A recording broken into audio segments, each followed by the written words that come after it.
For the Boston Celtics, it has been the kind of year teams dream about. Nightly clinics on how the game should be played.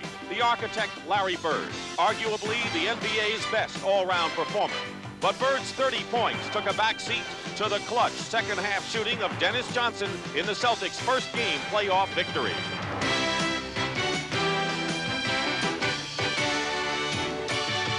Michael Jordan of the Chicago Bulls put on a memorable individual display in the opening game of the series. Virtually every move Jordan made proved successful. No matter who the Celtics tried, Jordan had the answer. A supreme effort that translated into 49 brilliant points. But when it ended, Michael Jordan and the Bulls came up short.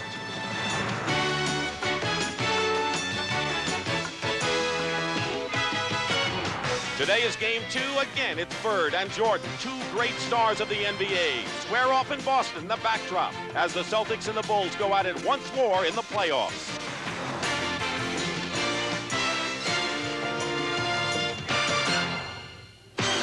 It is the first week of the NBA playoffs, and this is game 2 of the best-of-5 first-round action, and the Celtics will try to make it 2 in a row over the Bulls before the 262nd consecutive sellout in Boston Garden. Looking at the Eastern Conference playoff fight, Atlanta already has a 2-0 lead.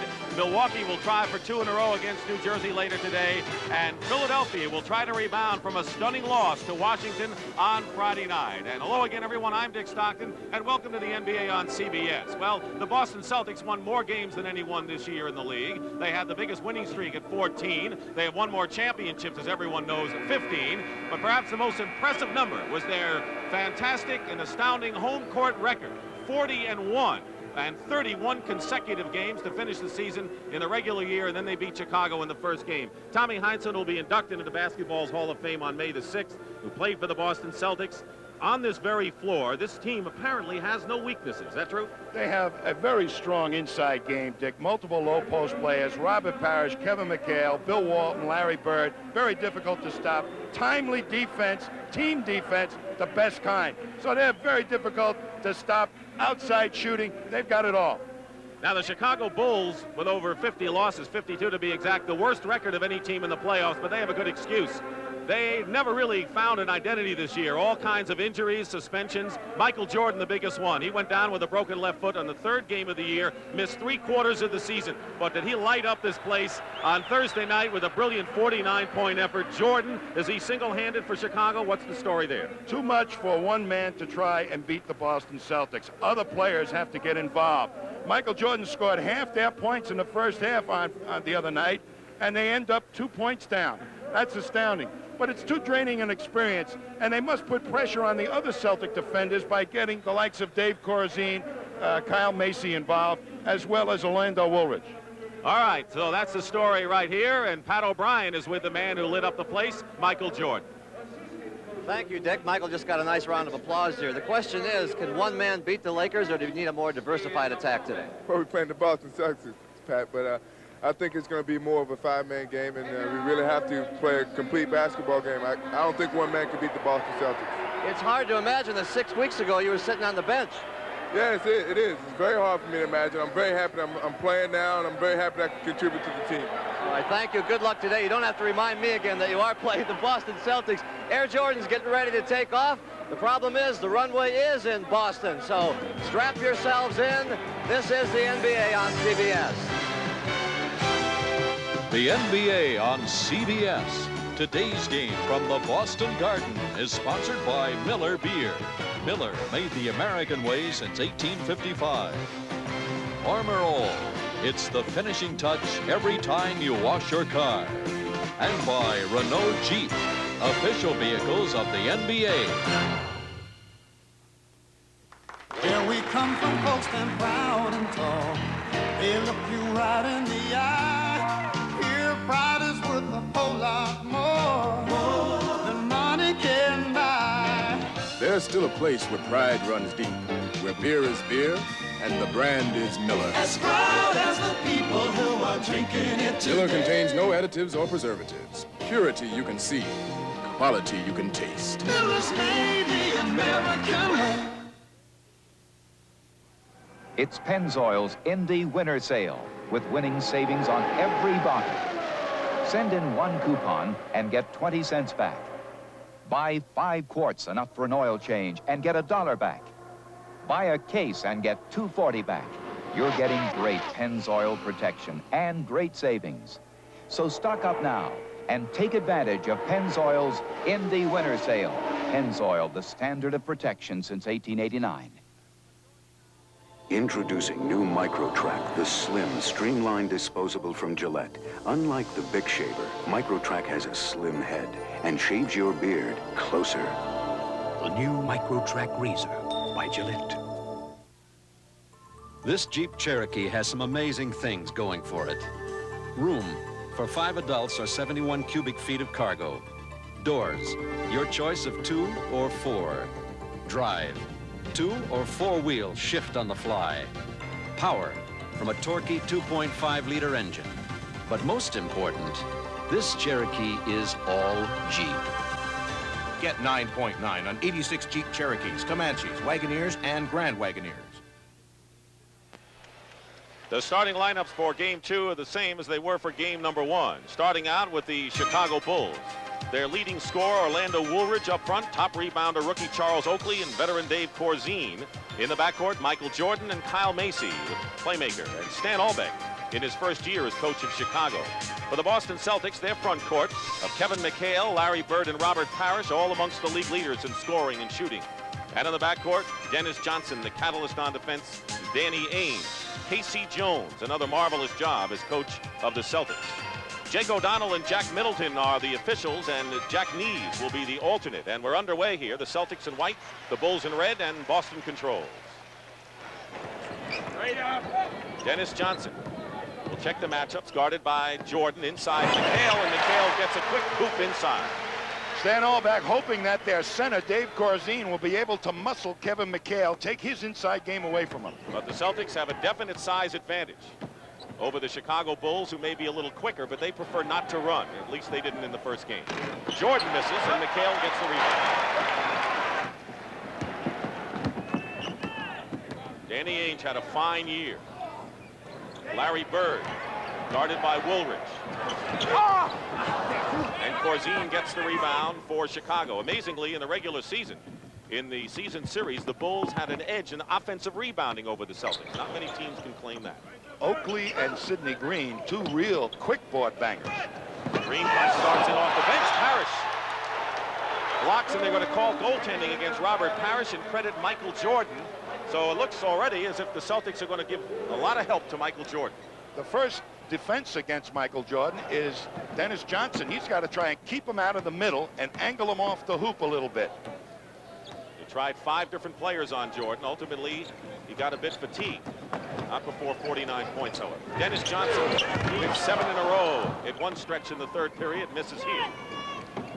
One of the things I was looking for early, Dick, is the tempo of the game by the Bulls to try and get some fast break opportunities. Jordan found his way in once again and has his second basket. All 4 points in the early going, and a minute and a half has transpired. McHale guarded by Corzine. Toughest matchup in the league, maybe. That's why. Corzine does not have the foot speed to stay with McHale, who gives power forwards, much quicker players, a lot of problems. Last year he was the 6th man until the playoffs. Cedric Maxwell gone from the scene with the Clippers, and so McHale was the starter this year. Nearly 2 minutes elapsed. Corzine, good pass from Jordan inside with Parrish with a block shot. Good pass, but Parrish was there. That was an attempt to get Corzine involved. Parrish guarded by Oakley, and a big size edge there. Goes up, and Corzine with a fine play just stuffed Parrish. And Chicago coming back in a tie game. Jordan with a move on Johnson, blocked by McHale. And already you see that everyone is going to take a hand, as Stan Albeck sees too, in trying to help Dennis Johnson guard Michael Jordan. If they get by, if Michael Jordan gets by Dennis Johnson, the other Celtics are going to clog up the lane, it looks like. What should Jordan do in that case? Look, either put it off the glass and hope that one of his freer players can get an offensive rebound, or make a direct pass to one of those free players. Bird, good position inside. Gets it out to Ainge. McHale again. McHale with another basket. McHale has 6, and Jordan has 6, and we're tied with those numbers. Corzine, with all his beef, is still letting Kevin McHale get the sweet position down and close to the hoop.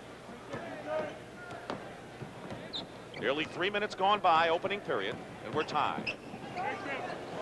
Orlando Woolridge, long range. Woolridge scored 37 points and had a tremendous game in the one game the Bulls beat the Celtics in the regular year.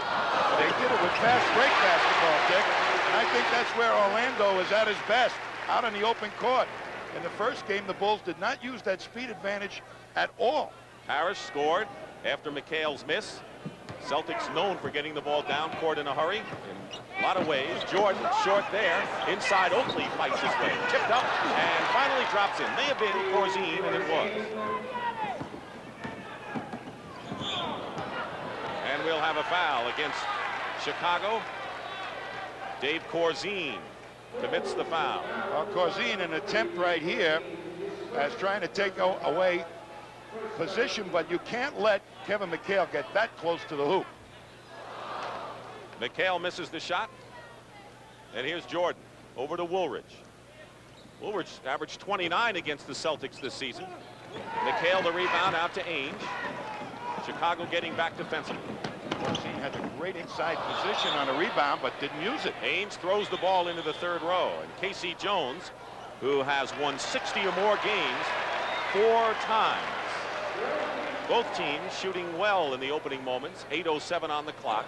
Chicago by 2. McHale finds Parrish, and Oakley fouls him. What can you do realistically, Tommy, when you have a 6'9" Oakley and a Corzine who's 6'11", but not a big 6'11", against the likes of McHale, Parrish, and later on Walton? What they're trying to do, Stan Albeck, is put experience against Kevin McHale and Dave Corzine, knowing that the Celtics don't like to use Parrish. He's their second low post option, hoping that the Celtics won't use that against Oakley to take advantage of his inexperience.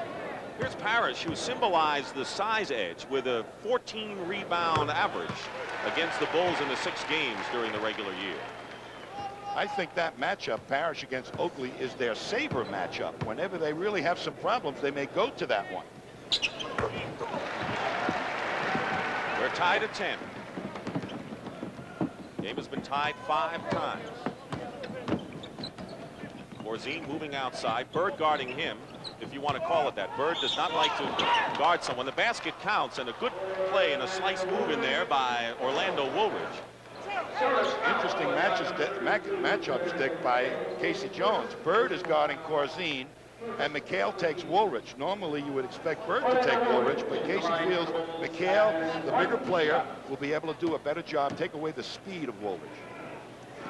McHale with the personal foul and a 3-point play by Orlando Woolridge. And Chicago leads 13-10. Parrish up against Oakley. Out of bounds. Chicago ball.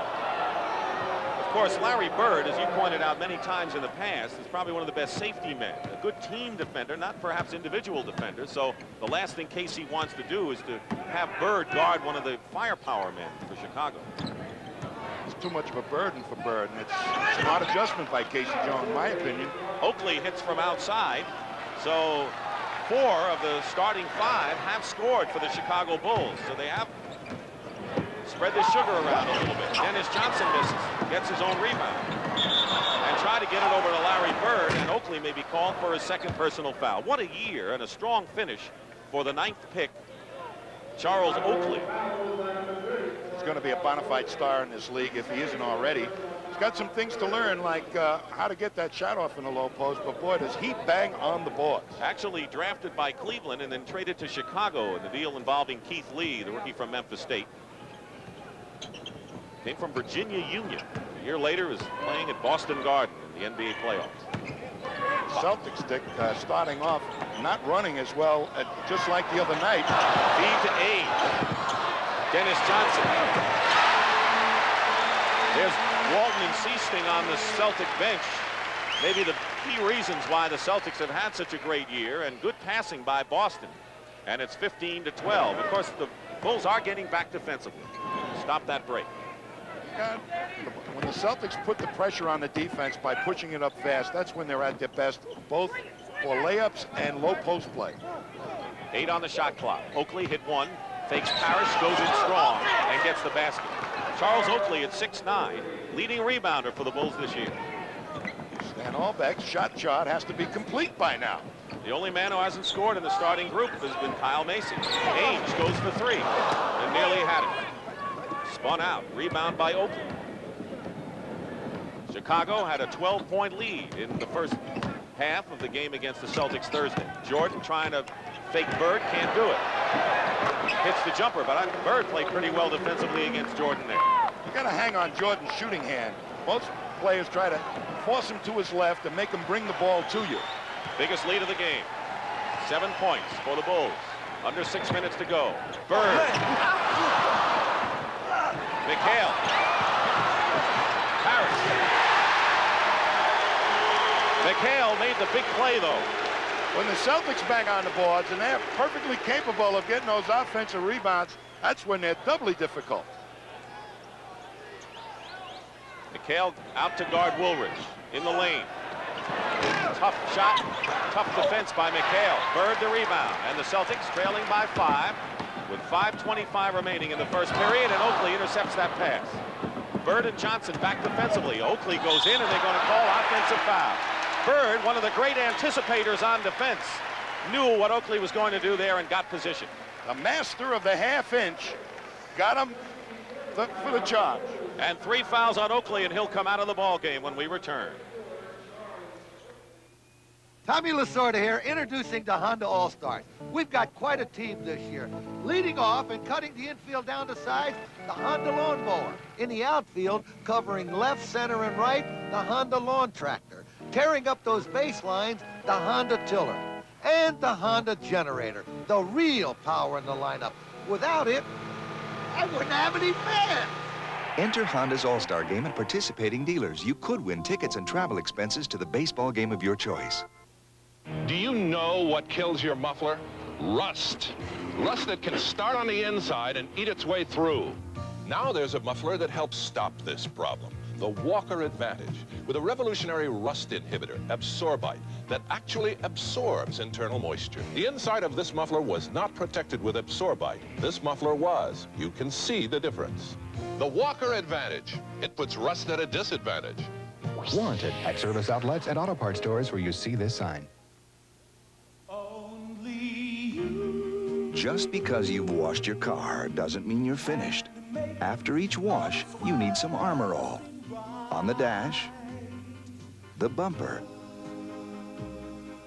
and especially the tires. After all, when you're in love, what's a few extra minutes? Armor All. It's the finishing touch every time you wash your car. Tonight. I've got to go now, Jesse. I may never get another chance. One man's dream becomes a mission of doom. We can't make that distance, Colonel. Richard Chamberlain, Dream West. The Houston Rockets let Sacramento get back in the game last night and ended up winning to take a 2-0 lead in that series. Robert Reed, 29 points. He's been starting in the backcourt. The Lakers, with another blowout over San Antonio, have a 2-0 lead. Magic Johnson with a superb game. Atlanta, 2-0 over Detroit, winning for the second straight time on their home court. Dominique Wilkins, 50 points. But when was the last time you ever saw a 5'5" player, talking about Spud Webb, called for goaltending? And here's what happened in the waning seconds of the game. Spud Webb, the slam dunk champion, called for goaltending, and the Atlanta Hawks have a 2-0 lead, and a pretty good all-round game for Spud Webb as well. We're going to see some good offensive rebounding by the Celtics. Bird gets free there, but the shot left is no good. But watch McHale come along that baseline and just outposition Corzine. And then they hang tough. Parrish, Oakley turned them loose, and the Celtics are smart enough that if you don't block them out, they'll keep coming on the glass. Sidney Green has come into the ball game for the Chicago Bulls, replacing Charles Oakley, who's gone out with 3 personal fouls. Green was having a banner year and then went into a slump, has had tendonitis on the knee, and from what was the MVP of the Bulls at midseason, according to Albeck, has been struggling lately. I think they need a big game from Sidney Green. He'll be guarding Robert Parrish. Green plays him well, and Woolridge gets the rebound. Green would not let Parrish go baseline. And now the Chicago Bulls with the ball on a 5-point lead. Sid Green's got the speed and the mobility to give Parrish problems. And he can hit outside, too, if you need that. Kyle Macy looking inside. There's Sidney Green. Loose ball, and Danny Ainge, scrappy as he is, comes down with it with 4.5 minutes to play. Larry Bird goes for a three-pointer.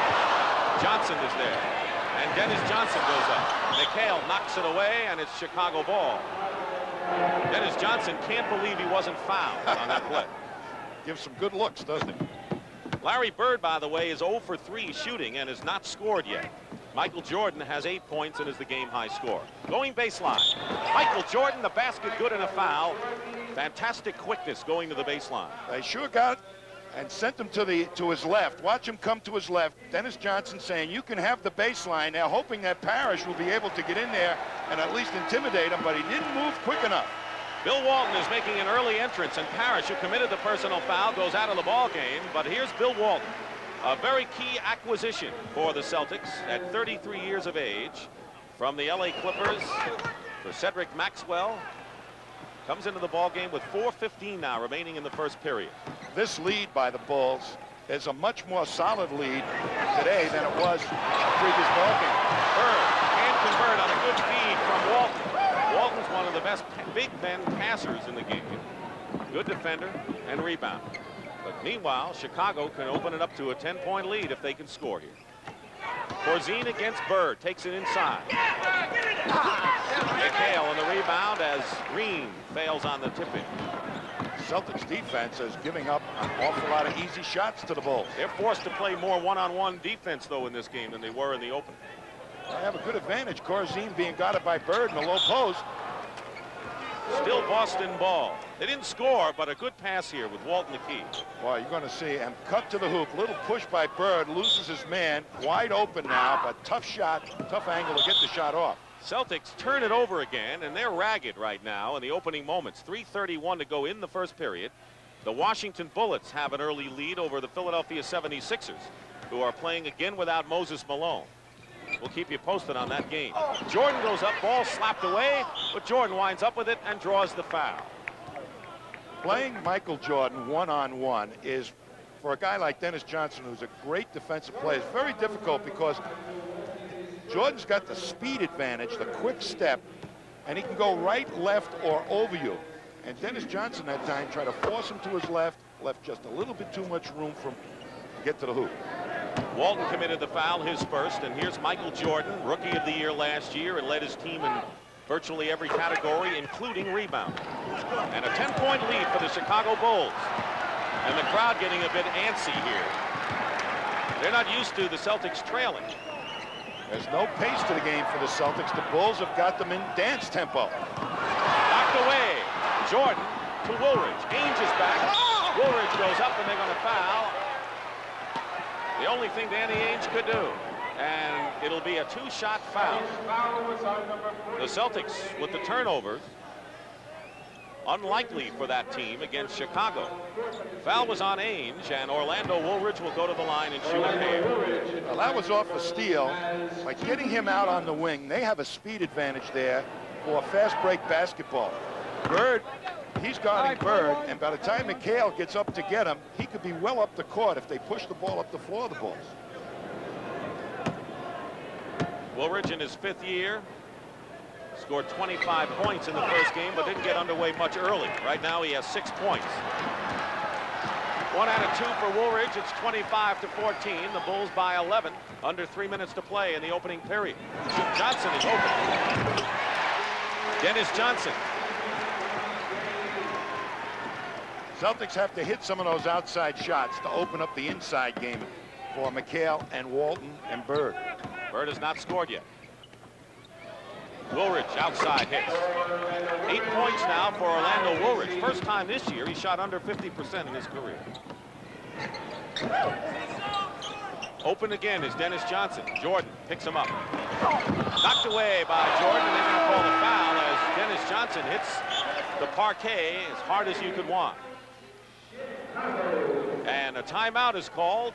2 minutes and 20 seconds remaining in the opening period. The foul is on Sidney Green. It's the Spring Saving Spectacular at Renault and Jeep dealers. Save up to $1,144 with 7.7% financing on every new Alliance and Encore. save hundreds more with an automatic transmission at no extra cost. Or save hundreds on other special value packages. And get 5-year, 50,000-mile protection. Save now with 7.7 financing.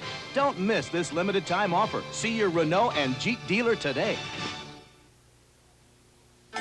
To get a great-looking paint job, you can go and get fancy or get the new Wagner Power Painter. It puts down a flawless finish with its lifetime tip.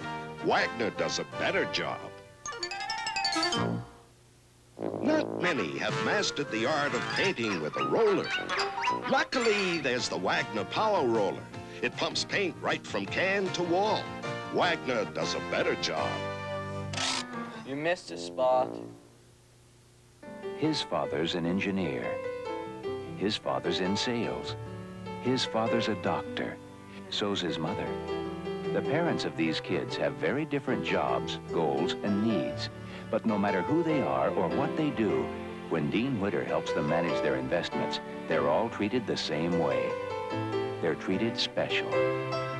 'Cause everybody is somebody at Dean Witter. A member of the Sears Financial Network. Tuesday, Mickey Spillane's Mike Hammer is at it again with an innocent girl on the run from a mob that plays for keeps. I swear on my mother's grave. You never had a mother. Tuesday. First thing the Celtics want to do is not let Michael Jordan get a direct line of penetration down the lane. They want to try and angle him off the hoop a little bit so that he doesn't have a decent shot to the basket. These two men are going to try and cut down on that penetration, even on the angle up. But you see what happens here. Jordan is so good. A little move, and quickly he gets by Dennis Johnson. There's Bird stepping in. He loses the ball, but the rest of them are able to pick it up off the floor. So you have to go out, stop him, and still worry about the big guys picking the ball off the glass. One of the best scoring performances against the Celtics occurred in Game 1 of this series. Boston won, however, 123-104, and keep in mind that the 104 points they allowed was exactly what their season's defensive average was. So they were not at all disturbed over that. They'll take it again. On the line is Dennis Johnson. The Celtics have not played the pace game that they normally do. Push it at you, push it at you. It's important to the Celtics big men. Why? Because if they can get up the court, the double teams do not develop that quick. Why haven't they? They're not pacing the ball up the floor. They're They're walking it up or three-quarter speeding it up. They got to really make a concerted effort to push it hard at the defense. Shooting so far in this game, Chicago 55%. One time they beat the Celtics, they shot over 50%. It was the only time they did against Boston. Going inside is Sidney Green. That's the kind of shot he has to take, even though that went off, and Walton gets the rebound. 2 minutes to go in the first period. Sidney Green had a game here earlier in the year where he dominated the low post against the Celtics. Under 2 minutes, 9 on the shot clock. They go into McHale, guarded by Corzine, and a good move in by Kevin McHale. 16th leading scorer in the league and the 5th best shooter in the NBA. And he hit 10 of 11 against the Bulls in Game 1. Woolridge against McHale, gets a piece of it. Walton quickly back to McHale. Jordan picks up McHale and takes the ball away from him. That was a pickpocket move if there ever was one. And Jordan goes up, and the blocking foul against the Celtics. And the crowd won't agree. Well, McHale has no business putting it on the floor against a quick player like Michael Jordan. A big guy dribbling, it's too high, easy for a smaller man to pick it off. And up he comes. Anytime he gets a chance to bring it up and get it into the painted area, it's going to cause problems for the Celtics. We talked about Walton. Here's the other key man, Jerry Seasting. With Johnson coming out of the ball game, Seasting has given the Celtics that reliable outside shot. 57% shooter from the field. Jerry Seasting, formerly of the Indiana Pacers. There's Gene Banks into the ball game, a defensive stopper, and he just may be guarding Larry Bird, 6'8". Former San Antonio Spur. In fact, there are 4 former Spurs on the Chicago Bulls. Gene Banks has really got his hands full, but he's got the intelligence to try and take that half-inch advantage that Bird counts on away from him. He's on Banks. Banks goes up. Walton another rebound. Walton has 7 rebounds coming off the bench today. So Carlisle guarded by Jordan. Bird guarded one-on-one with Woolridge. from outside. Scott Wedman, who is a starter when Kevin McHale was out of action with his Achilles injury, had an 11-3 record as a starter with the Celtics. That was great rotation defense that time by the Bulls with Michael Jordan, and yet Wedman, the quick shooter, still got an easy shot off. Kyle Macy and Seasting hooked in. George Gervin gets off the bench. He'll come in for the first time in a moment. Green working against Walton goes in. Walton with another rebound, his 8th, and here's a 3-on-1 break for Boston. But traveling call against Rick Carlisle. You don't often see that from the men in white and green. Sidney Green and George Gervin will be coming into the ball game for the Chicago Bulls, who still lead, but now it's 4. Legends of the NBA, the best come through. Sponsored by Schick. The 1984 playoffs, and New York's Bernard King sets an opening round scoring record. King is unstoppable, and the Knicks' high scorer comes through in the deciding game against Detroit. Here's King. Moore keeps it alive. Lewis went up with the left hand. King with a sensational rebound. King's 44-point night gives New York a series victory.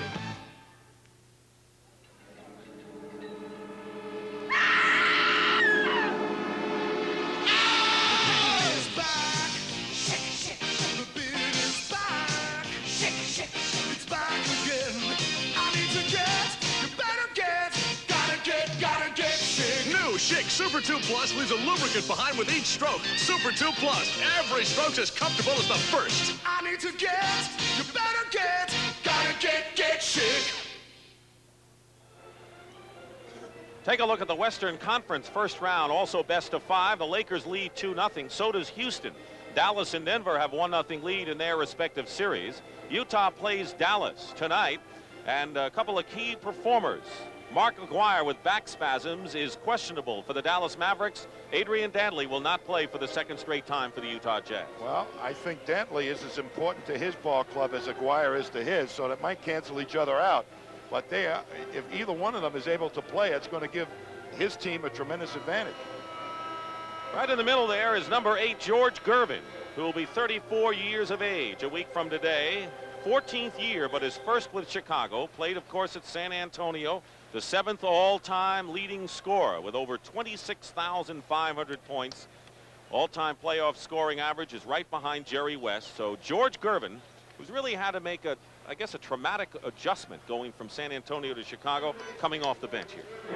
Playing a lot less minutes, but he's always been great in the low post, and he's going to have a young player against him, Rick Carlisle. And they're going to isolate right now. The Chicago Bulls spreading out their offense, making the Celtics play individual defense, not the team variety. They get it into Gene Banks. Banks gets the basket. That is the best of Gene Banks, under control. We're going to look for more isolation plays, I think, here from the Bulls. Right now, Michael Jordan is on the bench, and we have an illegal defense call against Chicago. They had 3 guys pass that imaginary line down the middle of the foul lane. And it took them a while to call it illegal defense. Bird saw it.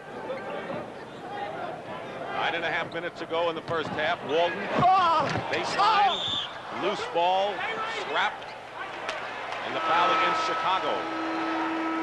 Dennis Johnson reports back in the game for the Celtics. And Rick Carlisle sits down. If the Bulls can get George Gervin going and get those ice fingers going, I mean, he turns to white heat when he's really firing away. Shot 47%, the lowest of his career this season. That's because of less minutes. Walton banks it. Bird gets an easy 2.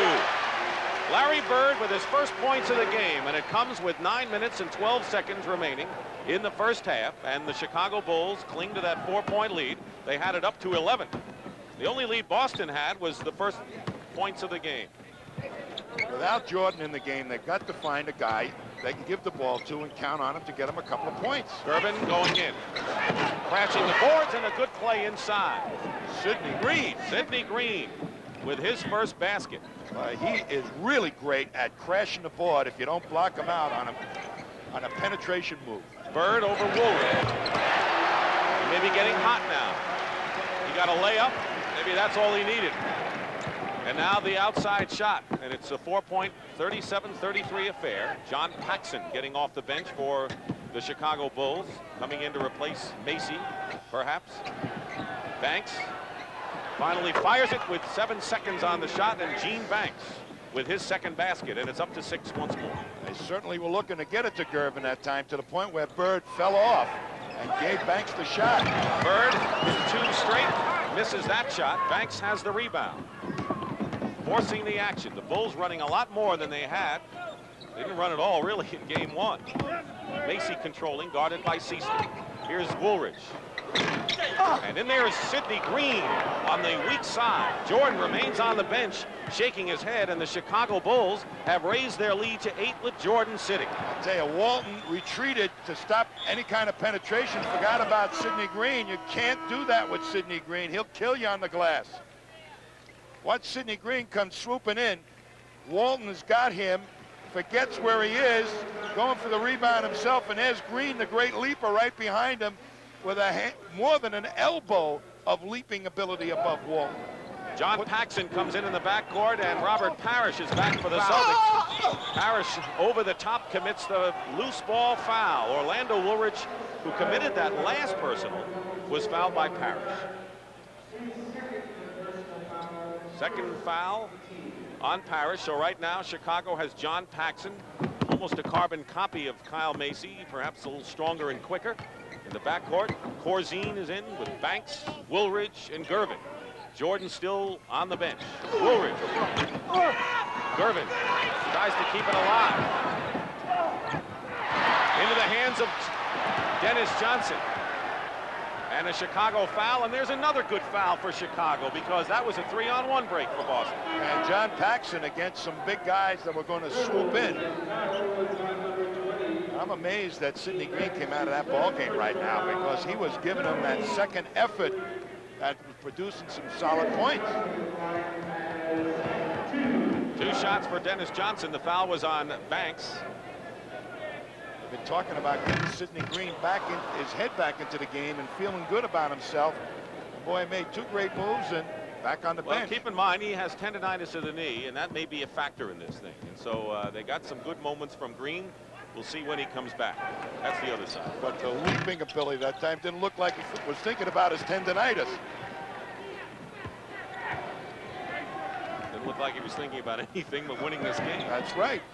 7 minutes to go in the first half. 41-34 in favor of Chicago. Gervin. Woolridge inside. Tried to draw the foul. He couldn't. Bird bodied him well. McHale comes down with the ball into the hands of Dennis Johnson. He tries to draw the foul. Parrish sees Dennis Johnson open. Doesn't go that way. Bird, pick and roll, decides to go strong to the hoop. Well, they all just let him swoop through there, the Bulls. And it's a 5-point Chicago lead with 6 minutes and 20 seconds to go in the first half, and a 22nd timeout called by Chicago. A little fake pick and roll. That creates a little problem, but watch, they allow Bird to just swoop in. They never cut off his penetration. Corzine trying to maintain contact with McHale. Didn't get there quick enough.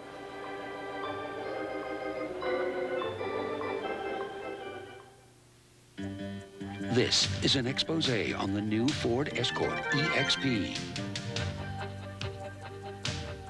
Expressive. Expansive. Experience a new form of 2-seat excitement. Ford Escort EXP.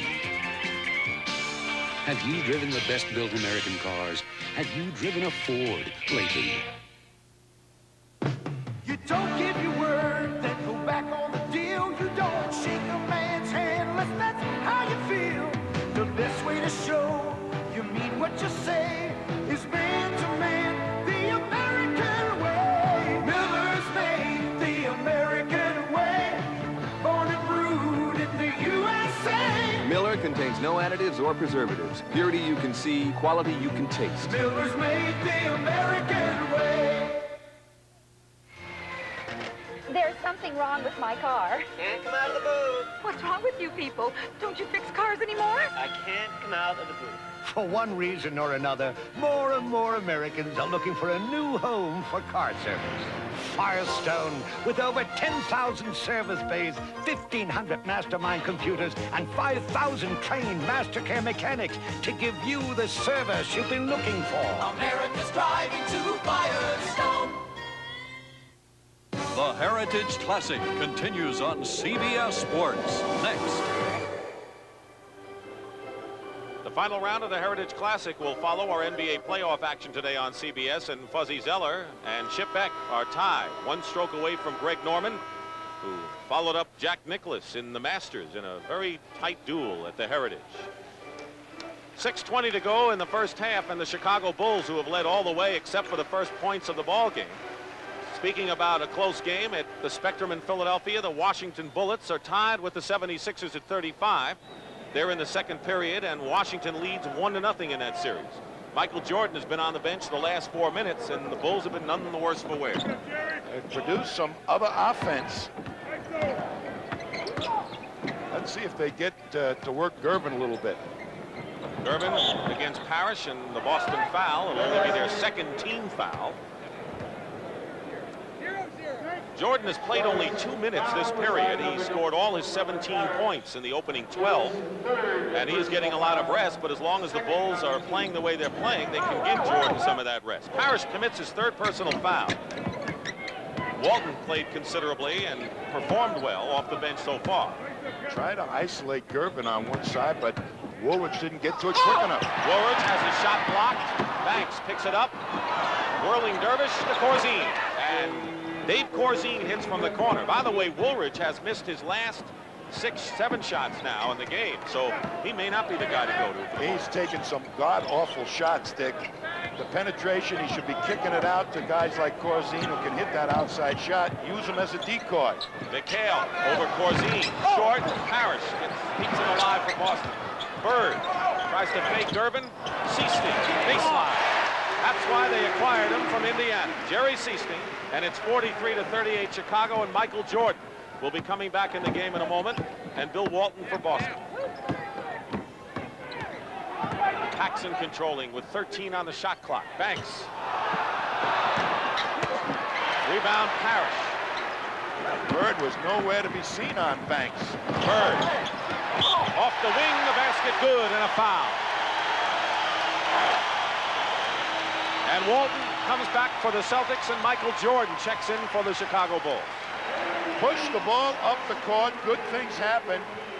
Nice outlet pass. It gets up reasonably, and Seasting loves the fast break. Back to Dennis in the middle, and before the defense is even alert, the Celtic use the fourth man up the court. No defender there. Jordan comes in replacing George Gervin, who I don't believe even attempted a shot in the time he was in there. Foul was on Corzine. The three-point play with 5 minutes to go cuts the Bulls' lead to 2.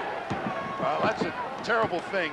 A guy like George Gervin, with all the playoff experience and a great offensive ability, not to get a shot off while he's in there.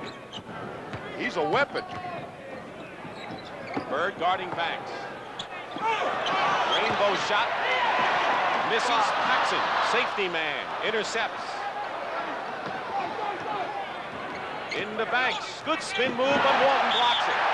And Walton's, or they said Banks stepped on the line. It's going to be Boston ball. So Bill Walton playing a major role off the bench. And Sidney Green, who played 11 minutes, coming back in the ball game for Chicago. And the crowd is up because the Celtics can tie it here. And they do. No. Foul before the shot. Gene Banks is really having his problems offensively and defensively. I think he's talking to himself and making this game much more difficult than it has to be. Taking some bad shots. Last time he had Walton in the low post. Whenever he thinks that's a mismatch in his favor, he got to go back to the scoring, back to the playbook, because there's no way he should be taking Bill Walton to the hoop in the low post. Banks goes out. He scored 4 points, and Larry Bird can tie the game. We have had 5 ties early on before Chicago moved out in front and led by as many as 11. It's the first tie since we were knotted up at 10 apiece. 4:20 remaining in the first half. Chicago led 33-25 after one period. Bird is on Green. Ball knocked away. It's still Chicago. Oh, if Bird forced to guard Sidney Green, that might be a good matchup for the Bulls to go to. Let Green get in the low post. McHale is guarding Woolridge, who's been ice cold. Jordan against Dennis Johnson. Jordan puts Chicago up again, 45-43. 19 for Michael Jordan. That's his first points of this second period. That's what the Celtics do so well. They pick on people. The Bulls are not picking on people here in the first half. They don't have that many weapons, although if they go with a quick team, that may be their answer. Seasting misses. Woolridge the rebound. Chicago does have a quickness edge on the Celtics generally down the roster. Have not used it that effectively, other than quick steps like this from Michael Jordan. Jordan going in, baseline, defended by Walton. Out of bounds, Celtics ball, and Jordan shows a little frustration.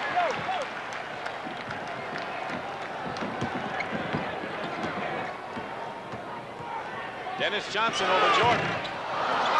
Sidney Green the rebound.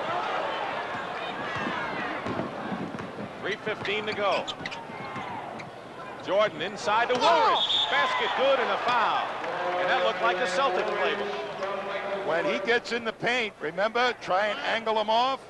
He gets everybody looking because their concern is him, and he has become alert himself as a decoy for somebody to slip behind the defenders who have lost their attention, and Woolridge smart that time to get open. Interestingly enough, Walton with the foul, his third, so the two Celtic centers, Parrish and Walton, each are burdened with 3 personal fouls right now, and Parrish on the bench.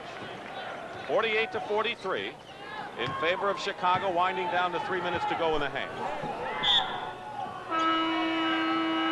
Danny Ainge will return, and Jerry Seasting goes out for the Celtics, and we'll have a timeout ourselves with just 1 second, less than 3 minutes to go in the half. Sometimes getting car financing turns out to be one long hassle. What kind of car did you have in mind? Easy on yourself. Finance your car or truck right at your GM dealer with GMAC. You understand, we do have to know what you want to do with all these cars. Nobody knows more about financing and leasing cars than GMAC. You begin with raw steel. Shape it with fire, muscle, and sweat. Polish it to razor-sharp perfection.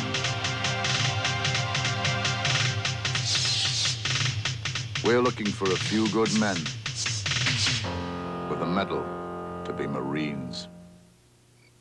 Presenting the Four-Trax 200SX from Honda. It's so much fun. Some people can't wait to ride one.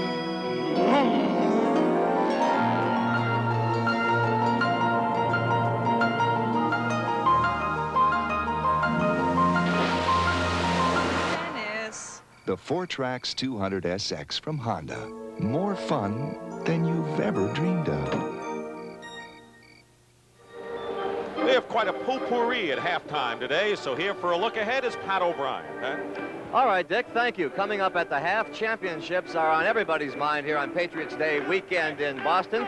From Las Vegas, though, Tim Ryan will bring us late word on the controversial Spinks-Holmes championship rematch last night. Here's a question we thought we'd never ask. What is the future of Julius Erving? In the NBA playoffs, we'll update that Philadelphia-Washington game with highlights. Meantime, last night in Houston, the Rockets ran up a 24-point lead on the Sacramento Kings. Here, Robert Reed hits for 2 of his game-high 29. Akeem Olajuwon chipped in 17 points, 2 on that follow jam there.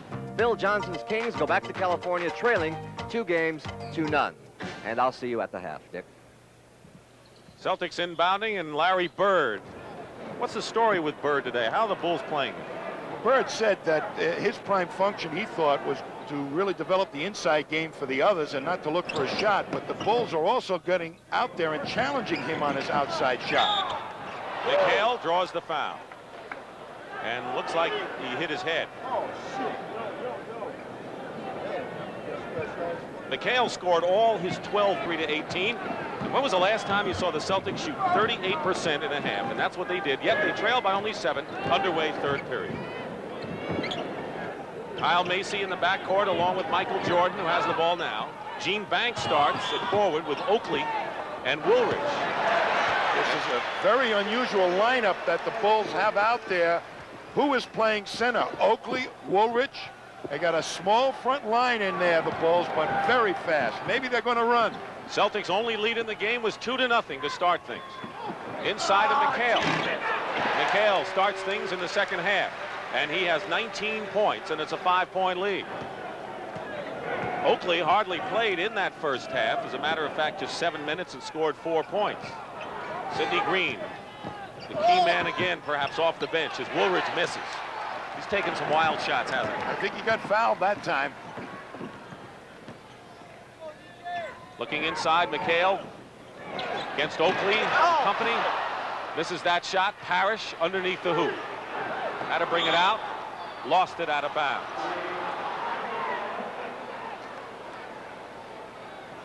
Celtics with a tremendous domination off the glass. Woolridge with 13 points. He has the ball along with Jordan's 23. Woolridge missed inside. Woolridge on that one-on-one game, I think they ought to park that for a while and find somebody else.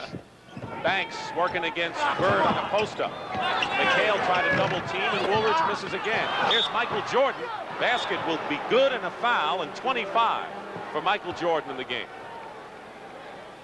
You know, this lineup that they have in there, I got to ask him after the game why it's in there, because there's no real size and no real strength. There's Oakley's pretty strong, but there's no inside game or board banging going on. You mean Sidney Green? Sidney Green, I think. He's got 3 fouls. Maybe they're trying to save him, but McHale can have a field day against this unit. Minute and a half gone by in the third period, 61-53, an 8-point lead. Bird inside the 3-point line, hits for 2. Larry Bird has 14 points. They've been not allowing him to get that shot off, haven't they? They've been in his jersey with him. They've taken his defender out of the normal team defense. Ainge is on Macy, who has attempted only 1 shot in the ball game.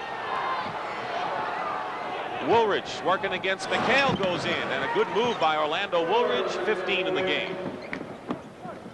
I guess they're going to give it to him until he gets it right. 6 for 18 is the shooting for Woolridge. 33%. Ainge for 3. And the rebound by Leo. Stan Albeck does not have a lot of respect for Kevin McHale's defense. Jordan goes up, no basket and a foul. Dennis Johnson with his 3rd personal foul and a timeout here with 9:38 to go in the 3rd. Everybody who builds trucks likes to talk tough, but only one talks tough and proves it. Dodge. Dodge stands behind every one of these truck parts for 5 years or 50,000 miles. Now, how many parts does Chevy and Ford back for the same amount of time? Sure, the others talk tough. Dodge proves it. Get 6/8 financing or $1,000 cash on Ram Chargers and full-size vans and wagons. Today's small cars are tougher than ever on oil. Their high-compression engines not only rev high, they can run hotter than regular small car engines. Their searing heat can begin to break down an oil immediately. That's why there's Castrol, the only leading motor oil that in every grade provides maximum protection against viscosity and thermal breakdown. So use Castrol before your engine does something to get you heated up. Castrol, engineered for today's smaller cars.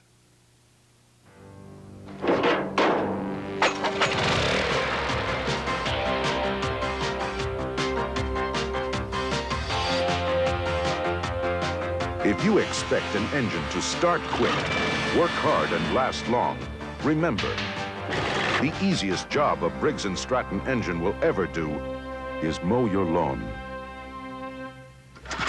Ask for Briggs & Stratton, the power in power equipment. Tuesday on The Equalizer, a woman's chance meeting with a stranger turns into a nightmare. Can he find me? Not if I find him first. Tuesday.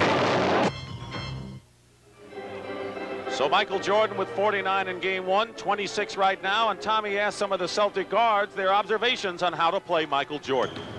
Foul him and hope someone else can come in and do the job. You know, if the team can't stop him, maybe he'll shoot himself to death. I don't know. I guess you give a call to Clint Eastwood because there's not much you can do at that point. Just let him go. They all tried on Thursday, including this man, Dennis Johnson. But when the second half came to play, Dennis Johnson, with a tremendous effort, he had 7 baskets in a row in the third period in 26, and he did a better job against Jordan. By the way, Celtic guards are shooting 3 for 13. Chicago with it with Jordan with 9.5. Long range, Jordan hits. And a 10-point lead for the Chicago Bulls. Keep in mind their biggest lead in the first half was 11, and they're close to that now. Crowd getting a bit anxious again, Tom. Boy, and Gene Banks is doing a well of a job of trying to stay with Larry Bird. Not an easy task. Oakley comes out to meet him, and Bird hits. Larry Bird now hitting 2 outside shots in the first 3 minutes of this third period. Casey Jones counts on Larry Bird to bring him out of the doldrums. He's done it. Remember that Philadelphia game here when he did it to the tune of 3 three-point plays in the final moments of the first half. Jordan working against Dennis Johnson. McHale getting ready to help out. He does, but Banks is there with a feed, and Parrish commits the foul, and that'll be his 4th personal foul. 4 on 0-0. Larry Bird forgot Gene Banks and let him sneak in there. Bird, the ultimate team defender for the Celtics, had his total concentration on Jordan that time. The advantage of the great depth the Celtics have. Bill Walton, Parrish goes out. He has scored 6 points and is burdened with 4 fouls, but Bill Walton has 6 points and 13 rebounds in the game, and he has been the big center force for the Celtics today. Dick Stockton and Tom Heinsohn here at Boston Garden. Capacity crowd, 262nd consecutive. First weekend of the NBA playoffs here on CBS, and the Celtics trailing the Chicago Bulls by 10, 67-57. A big shocker if the Bulls can hold the lead. Boston lost only once here all year. Leading though 1-0 in the best of 5. Walton puts up the short shot. There was a little confusion factor that Stan Albeck hoped to introduce into his defense in the low post. Sometimes double team, sometimes not. Send the double from different directions. It's working.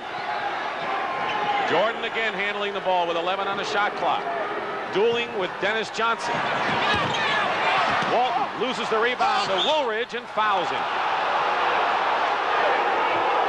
That was a tough go inside of 2 determined men going for 1 ball, and Bill Walton commits his 4th foul. So both Celtic centers, Walton and Parrish, have 4 fouls. Walton spreading out, but the quicker player, Woolridge, is able to step inside. Normally Walton plays against the bigger, slower guys that don't have the ability to use their quick feet to step inside. You saw what Sidney Green was able to do to him in the first half. But the foul story now becomes focused on the 2 Celtic centers who have 4 fouls. If one or both get into foul trouble, that could be a major factor down the stretch. Should be, but they're smart enough to use those fouls. I'm not too concerned if I were Casey Jones at this point. 4 fouls. Don't forget you have that man, Greg Kite, in his 3rd year, who's quite a banger, who has seen some quality minutes this year. Nearly 4 minutes going by, 3rd period, and a whistle and a foul away from the ball. Called against Chicago, and a derisive cheer from the crowd, who would think that the Bulls have had the edge in calls so far. Charles Oakley, that's his 4th personal foul. 4 on Oakley, the rookie from Virginia Union. Double team on McHale. Open is Johnson, penetrates and scores. Now that time they doubled. Isn't quick enough. The rotation of the defense of the Bulls wasn't there. 8-point lead for Chicago. They led by 7 at the half. 7:39 remaining in the 3rd. Double on Jordan. Inside, and Banks lost the ball. Got hit in the eye, but lost the ball. Celtics pushing it up, and Ainge goes in. And the foul will be against Chicago. Ainge may be the spark that the Celtics haven't had to get their fast break going so far. He's their real push man because he has a desire to really attack the defense. Dennis Johnson, when he gets the ball on the outlet, really kind of 3/4 it up the court. Danny Ainge has got more speed to apply to the fast break than DJ does. Ainge with his first point of the ball game, averaging nearly 11 a game, coming in and a 90% free throw shooter. Misses one of them, though. Foul, by the way, was on Macy, his first. Macy with the ball, guarded by Ainge. Dennis Johnson is sticking with Jordan effectively. Jordan can't seem to get away, and losing the ball momentarily. And losing it for good is Oakland. Celtics with Bird. To Walt. And a 20-second timeout called by Chicago. Listen to the crowd as the Celtics have come back, still trailing by 5. This is the exciting time of the year in the NBA, and the playoffs continue next weekend. We'll be on the air Saturday, 3:30 Eastern time, and then a doubleheader on Sunday, beginning at 1 o'clock Eastern. Of course, we don't know what matchups you'll see. It could be at the tail end, game 5s of the first-round matchups, or the beginning of the conference semifinals. But whatever it is, you'll see some exciting action next weekend on CBS. Philadelphia leading a tight battle over Washington, 64-61 in the Spectrum. The Bullets lead 1-0 in the best-of-5 of that series. Philadelphia needs Moses Malone. They've lost their power guy inside. Crowd has turned up a notch here. See how Chicago responds. Woolridge. Banks. And Banks quiets them for the moment at least. Oh, what a smart play by Gene Banks. Got right in there as they went to the penetration, got the good position on the offensive board. Celtics spreading out their offense, making Chicago play more one-on-one defense, not the team variety. Ainge with a move on Macy. And the foul on the pass. A one-shot foul. Let's watch Banks here on the glass you talked about. There's Larry Bird going to the penetration, and look at Banks coming right in there, steps inside with nobody really blocking him out. Timeout called by Boston with 6:27 remaining in the third. Celtics have won 32 in a row at home, but the point is, in the best all-time home record in the history of the league, at 40-1, every home team has won so far in the playoffs, with the exception of the first game when the Bullets shocked Philadelphia with that 18-0 spurt at the end. Well, the further you go into the playoffs, Dick, the home court advantage isn't as great because the teams are closer together in talent, and they're closer together in mental toughness and battling against the home crowd. Know one thing, and that is the Houston Rockets with a 2-0 lead over Sacramento have to play that Tuesday night game in the Arco Dome where the Kings were unbeaten this year. See if that jinx continues. Very impressed with the Bulls in this quarter. They've used a lot of good, solid offense. Bird from Walt. Even with that strange lineup, huh? With that strange, I got to ask him after the game why he came out. I never would have thought of this lineup. Folks, if you want to know what Tommy's doing after the game, he'll be asking Stan Albeck about his lineup. They don't have a true center in there. Woolridge working against McHale. The basket is good and a foul. Orlando Woolridge gets the hoop. And Woolridge now with 19 points. You know what I think it is, Dick?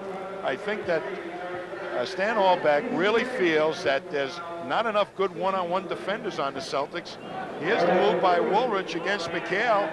He feels McHale can't guard Woolridge. That's why he's attacking him. I would have never believed it myself. I think McHale's a very good defensive player. Another point here, the Celtics shot 38% in the first half. They're 7 for 9 so far in the third period, and yet the Bulls have added a point to their lead.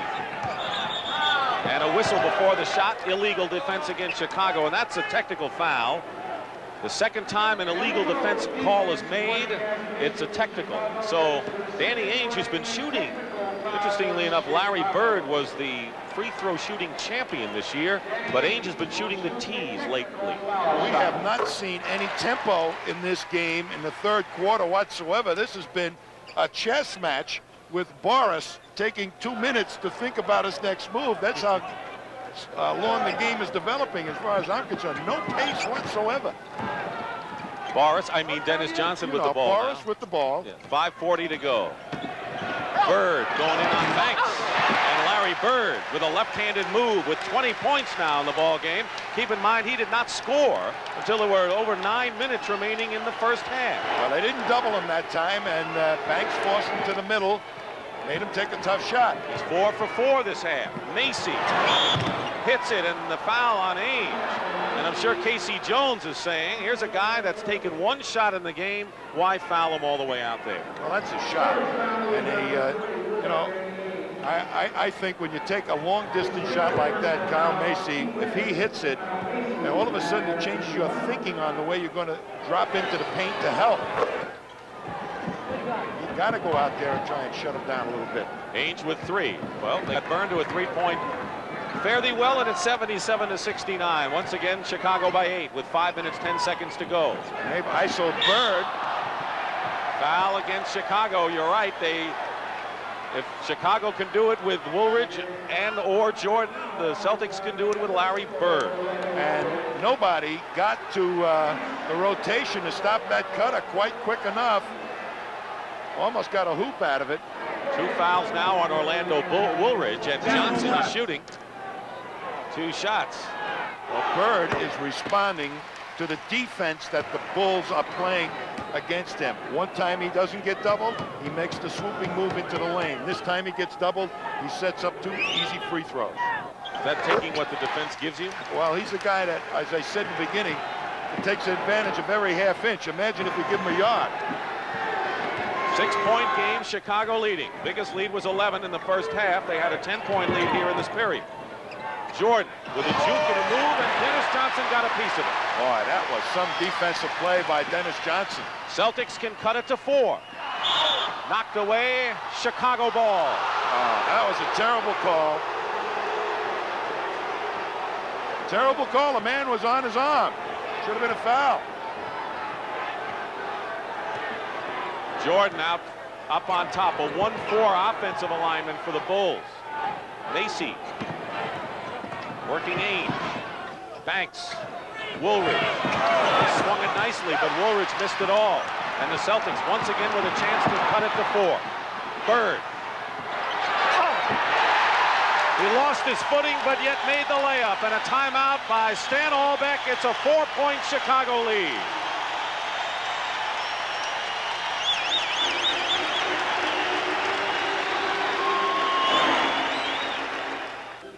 The Celtics have outscored Chicago 14-8 to cut a 10-point lead to 4. And Danny Ainge, you know, you have to force your way to an act of willpower to create tempo sometimes when you get caught in a rhythm. And there's Danny Ainge. He was challenged. He'll have none of it. He's going to take it as hard at the defense as he can.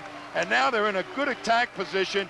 And then allow Bird, even with that stumbling move, to come in and make a layup. That's what pace can do for the Celtics. Bird 5 for 5 this half, 22 in the ball game. Jordan and Woolridge have 48 of Chicago's 77 points. Jordan, and the Bulls still have it. 3-point shot missed by Macy. That one was not necessary. Under 4 minutes remaining in the third period. Keep in mind that the Bulls had a 7-point lead, and the way they were playing, Tommy's opinion anyway, should have had a bigger lead. The Celtics getting an extra life. Dennis Johnson is fouled decisively there on the give and go, on the pass from Bird. Well, that time, there's no tougher guard in the league than Dennis Johnson. Double-teamed Bird, and they isolated Bird down there. Everybody on the weak side of the Celtics is away from the ball, but they did move quickly, but not quick enough. Wedman replaces McHale, who has 19, but only 2 in this third period. Well, they are not going to the low post game. Casey Jones says Larry Bird shall lead us out of the darkness, not Kevin McHale, and so far he's been doing a pretty good job. Bill Walton has been the Celtics center, played more time than Robert Parrish, although both have 4 personal fouls, with 3:42 remaining in this third period. The Bulls now have to continue to play intelligent basketball like they did the first couple of minutes of this game. They slowed the tempo down.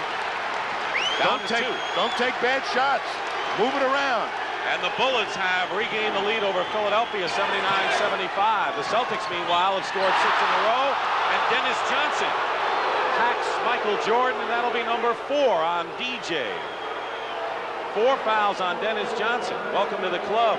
Coverage of the NBA playoffs is sponsored by Miller Lite.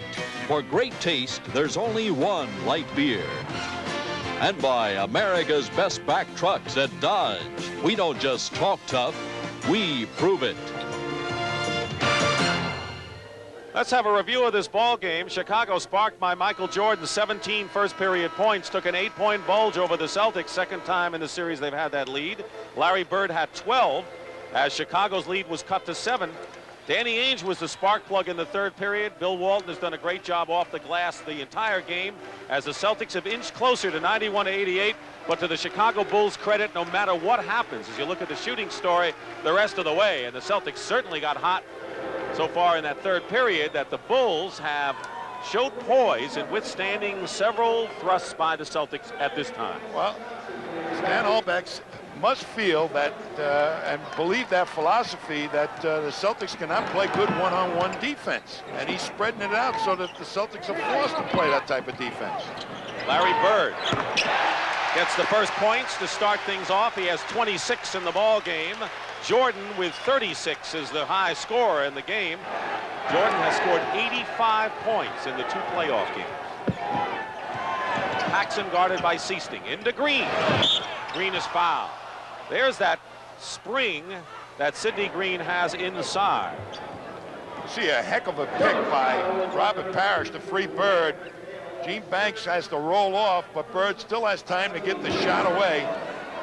And Bird, as we say, only needs a half inch.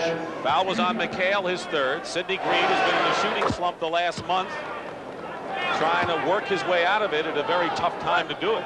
Playoffs against Boston. But this is a low post option that I think has been very fruitful for them in prior ball games. He can go over, Sidney Green can go over Kevin McHale.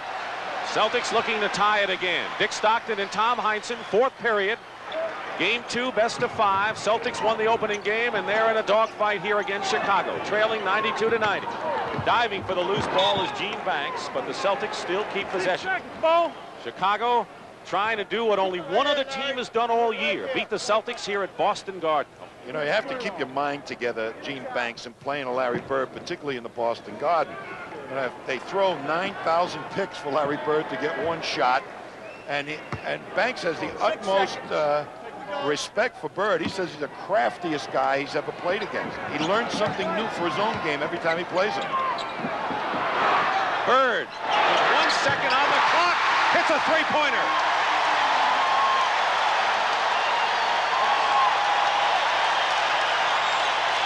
And the Celtics have their first lead since the opening basket of the ball game.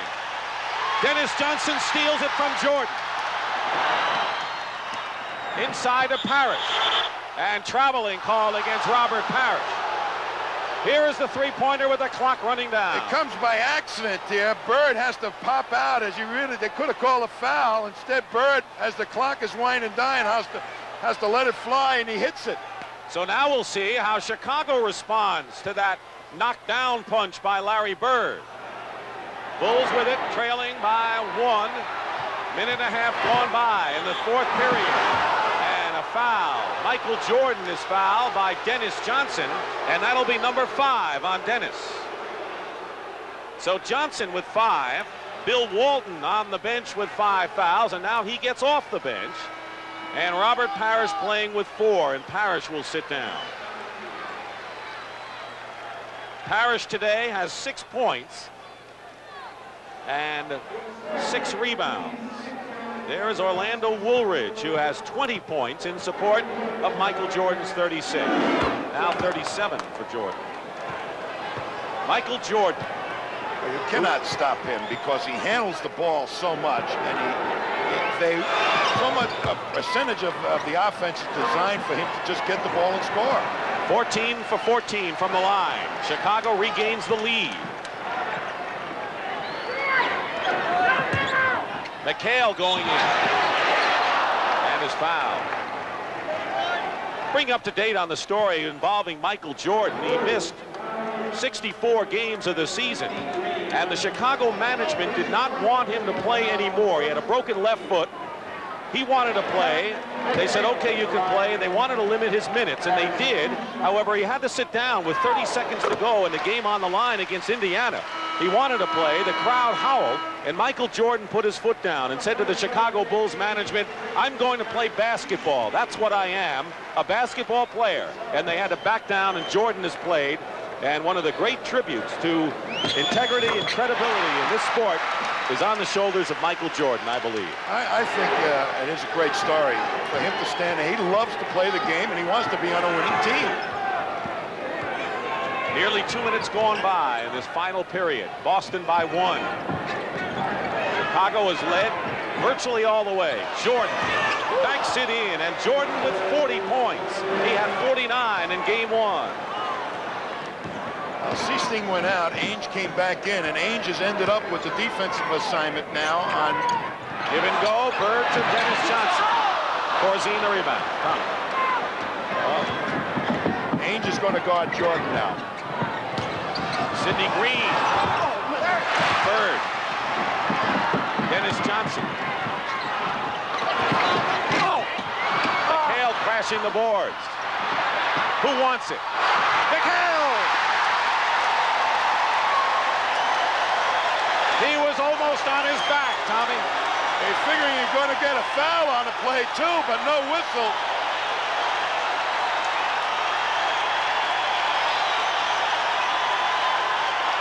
Celtics by 1. 3 minutes gone by, 4th period. And a foul away from the ball. Here it is. They're really banging on the boards. McHale trying to keep it live. Bird knocks it away. There's McHale, gets submarined and shoots the ball, and it should have been a foul. Astonishing shot by Kevin McHale. Giving that extra effort makes winners. The All-You-Can-Be, sponsored by the U.S. Army. Some players come on like a hurricane, but Roy Hinson has helped the Cleveland Cavaliers like a slow, steady rain. After averaging 5 points as a rookie, Hinson upped his total to 16 the following year. Now in his 3rd season, he pours in nearly 20 points per game while ranking as the Cavs' top board man. Steady improvement is the name of his game as Roy Hinson strives to be the best he can be. Where's Schooler? Here, Sergeant. That letter here for you. Thank you, Sergeant. The Army's special 2-year enlistment can get you to college 2 years wiser. And with the GI Bill and the Army College Fund, up to $17,000 richer. We are holding a place for you in our next freshman class. I'm in! I got it! All that you can be. Schooler. Yes, Sergeant. Just one more thing. What's that, Sergeant? Graduate. Find your future in the Army.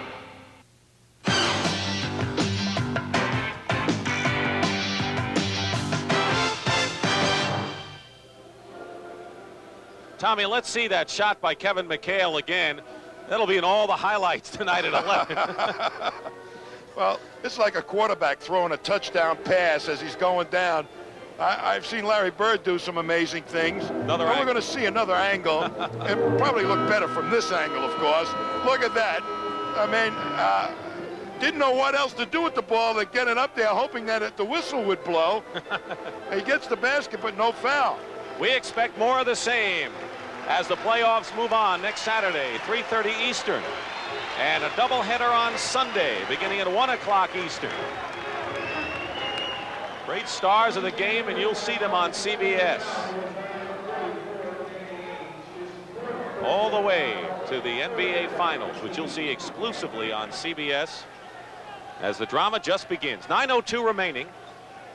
The foul was on Danny Ainge, his 4th personal foul. It's been seesaw now, 6 lead changes, but most of them in the last 2 minutes. Jordan working against Ainge now. And Jordan, if he was hit on the hand, it looked like he lost control of the ball, but he was pushed. And if that's on Ainge, that's 5 on Dan. That is. Did McHale have an assist on this? Well, Danny is trying to stay one-on-one with him, bodies him. That's the wrong thing to do, to body him. And then McHale pushes Ainge into Michael Jordan. That was on Ainge.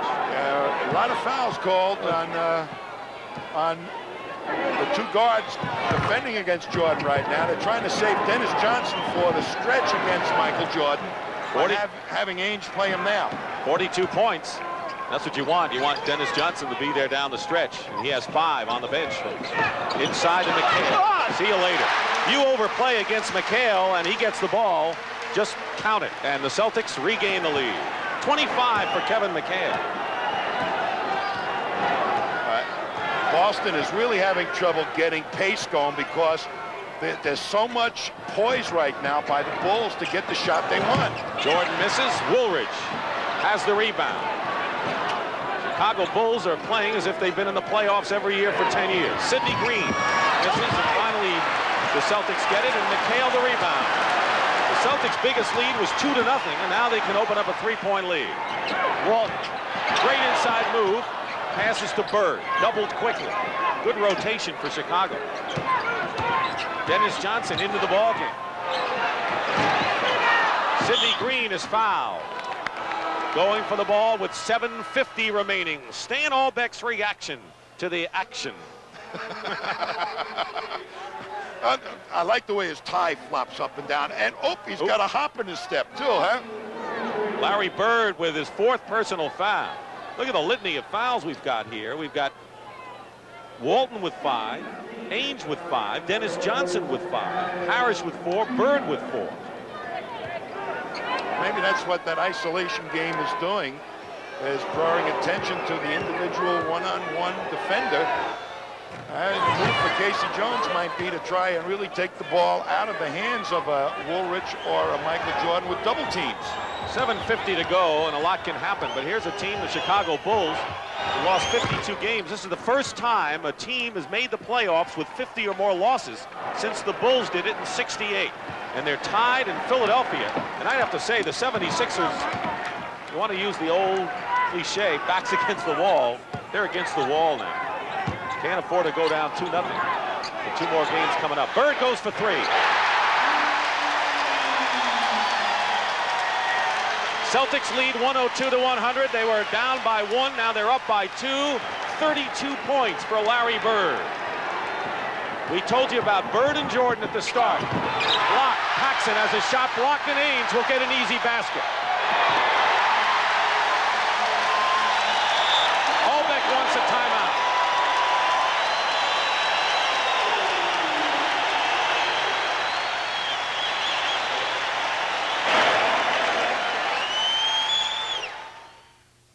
Started out as a party, but turned into a case of the missing case. Groovy shindig. Incredible feat. Thank you. Hey, quit turning out the lights! With 7 minutes and 12 seconds remaining in the 4th period, the Boston Celtics have their biggest lead of the ball game now. 4 points. A Venus flytrap defense. They invite you in, close up on you, and then chew you up and spit you out. And out comes the ball, and the Celtics converted that into a fast break opportunity with nobody on Danny Ainge for the layup. Now, this type of Boston trying to create tempo at this point, they got to do it with defense. Chicago has really got the pace of the game exactly where they want it. John Paxson guarded by Dennis Johnson. Michael Jordan guarded by Danny Ainge, who's shadowing him. They're isolated. Game of isos right now. Isolation. They double team now. Walton's come out to meet Jordan. Jordan trying to use his quickness, and it works. Michael Jordan with 44 now in the ball game. And Walton afraid to foul that time. Backed off Jordan a little bit. Walton with 5. Next foul, and he's gone. Oakley in there. Guarding Walton. Woolridge on Bird. Bird with 34. Keep in mind, Bird didn't get his first points until 15.5 minutes were gone into the game. And the 2 stars we talked about at the top have not disappointed a soul.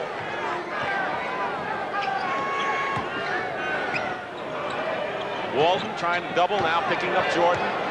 Jordan isolated one-on-one. They come around. Basket, no basket. The foul before. Bill Walton is fouled out of the ball game, I believe. Walton is fouled out of the ball game and has played tremendously for the Boston Celtics today. Little pick and roll action forces Walton to end up with Michael Jordan, and he alertly knows that Walton's in foul trouble and has a good opportunity to take it to the hoop. Now Walton's kind of bumped him before the shot was taken. Jordan misses the first. Walton 10 points and 15 rebounds today. Jordan hit his first 16 from the line before he missed there. And he misses both of them. Is that fatigue? I think it might be, Dick.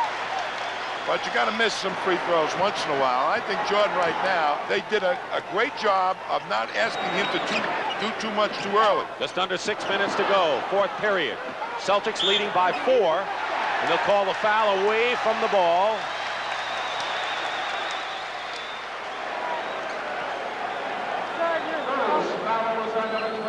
Michael Jordan, 2 fouls on Jordan. Parrish in the ball game. He's playing with 4 fouls. Bill Walton fouled out of the ball game. Dennis Johnson is playing with 5. Bird triple teamed all of a sudden. Paxson gets back to Johnson. And a good, quick defensive move by Paxson. Yeah, but DJ didn't swing the ball like they normally do to the wide open Danny Ainge, who's had a hot hand here. Jordan cuts the Celtic lead to 2, and he has 46 points. 5:23 remaining. Keep in mind, the Boston Celtics went into this game with a 41-1 record at Boston Garden, including Game 1 victory over Chicago on Thursday. Corzine on McHale. Double again with Paxson. Parrish in a crowd. Jordan the rebound. And Chicago, knowing when to double, alertly playing good team defense. Confusing them. The Celtics are not aware all the time of where the double is actually coming from and who the open man is. Bird winds up with the ball and gets it to Ainge. 3-on-1 Boston. Johnson to Ainge and a whistle. Chicago foul as Ainge is slow getting up. This is kind of playoff intensity as John Paxson. You know, there was a pretty good no call on Bird with that outlet pass. Was going down when he made that outlet pass. They easily could have called a foul on that, but the Celtics still didn't get a hoop out of it, and not a free throw either. Parrish gets free. Parrish with only 8 points in the ball game, his first point since the opening period. But it's good enough to give the Celtics a 4-point lead, 108-104. Nearly 4.5 to play. Jordan is short. McHale lead pass. Paxson tops it over, and Ainge was hit in the eye. Jordan brings it up. Ainge staggered for the moment, and a foul called against Bird. Paxson was shaken up, and so is Danny Ainge. There was a collision on that long McHale outlet pass. A great athletic move here by Paxson to go over the top of Ainge. And then Ainge gets hit in the jaw by Paxson's elbow. And Paxson really took a header, too. 2 down and 8 to go. Larry Bird was called for his 5th personal foul. I have never seen as many fouls called in a game like this. I'm going to see Bird on this outlet pass right now. Somebody's got him. They're holding him. That's where I said before they could have called the foul. Corzine. They're going Corzine, which wasn't called, and it was like maybe a good no call because the officials felt that the Celtics had a good fast break advantage. Chicago's been missing from the line as of late. Something they can't afford to do here. Trailing by 4 with 4:23 to go. 1 out of 2 for Charles Oakley. So Bird with 5 fouls. Dennis Johnson has 5. Walton is fouled out of the game. Parrish, who has 4s on easy street compared to the others. 4:11 remaining. Bird feeding Parrish. Blocked. A block by Woolridge, I believe, or Jordan. We'll check. Chicago with a chance to cut it to 1. What a morale builder that defensive stint was for the Bulls. Jordan. Looks like lately the Bulls have been going to Jordan like they did at the start of the last game. Here he is, the move and the basket. And it's a one-point game as Stan Albeck urges his team on. 108-107, that much time to go in the fourth. This is not the time, though. I mean, I don't know, Tom, what do you think?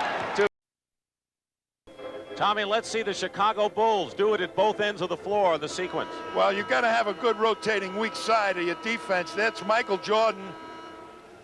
And he gets over there beautifully to start, and that was a morale builder. Then he comes up the other end, and Kevin McHale playing poor defense, shows him the baseline with no help, and with that leaping ability, Jordan powers it through. Little pick and roll allows Corzine to get into the pack, and against Bird to throw up this swooping hook shot. So the heads of the Bulls are into this win. 2:10 remaining. 111-110, Chicago leading. Parrish, guarded by Oakley. Give and go to Danny Ainge and a foul with 2:01 on the clock. And Charles Oakley has picked up his 5th personal foul. The rookie from Virginia Union, who's been as good as any rookie the second half of this year. Better than most. Ainge. Rare miss for Danny Ainge, a 90%er from the line. Now we'll try to tie it up for the Celtics. A very cocky kid, loves to be in these type of situations. We want to welcome the audience that saw the Washington Bullets and the Philadelphia 76ers. This is Dick Stockton and Tom Heinsohn. We're under 2 minutes to go in a tie game. The Celtics trying to take a 2-0 lead over the Bulls. The 76ers are 1-1 now with their victory over Washington. Michael Jordan has been a sensational show again. 52 points for Michael Jordan, and Chicago leads by 2. The leading scorers in this game, Michael Jordan and Larry Bird. And the Bulls are within 134 of becoming only the second team to beat the Celtics in the Garden this year. Harris, McHale, offensive rebound, knocked out of bounds. Celtics wanted goaltending. Jordan knocked it out of bounds. No call from the officials. Dick, we've seen the Bulls control the tempo of this game practically for the entire length, slow it down, and get the type of offense they wanted. And a timeout called by the Celtics. It's come down to this in the Boston Garden. Dick Stockton and Tom Heinsohn with 1:25 remaining in the final period, and the Chicago Bulls lead by 2. The timeout story and the fouls situation, which has played a major role here. Bill Walton has already fouled out for the Boston Celtics. Dennis Johnson, Danny Ainge, and Larry Bird have 5. Oakley with 5, and a host of people with 4. 4 may not be that much of a factor now unless we go into overtime. Want to remind you the final round action of the Heritage coming up next on CBS. Michael Jordan topped his first game effort. He has 52 points, and Roger Maltby has a 2-stroke lead at the Heritage. Jordan, by the way, also 16 points in this period. Celtics trying to find the matchup that can be the most productive. They try to use McHale. Corzine did a decent job on him. Now they're going to, I think, maybe go to Parrish.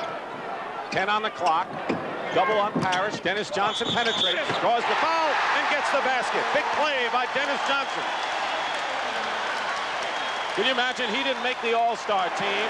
There may not be a more clutch backcourt performer in the league all around than Dennis Johnson. As a double team, they left Dennis Johnson, and he took it to the pack, and Paxson did not get over there quite quick enough. Dennis scored, got a chance for the 3-point play. So tough as a penetrating guard because he's 6'5" and he's got that solid body. Well, he didn't take the outside shot. He took it to the hoop. A tough penetrator. Celtics by 1. All eyes on Jordan with 52. Short, but there's Oakley fighting inside. No foul, blocked. Robert Parrish picks it off, and the Celtics, with under a minute to go, have the lead by 3. Make it 114. Now it's 3. Ainge to McHale.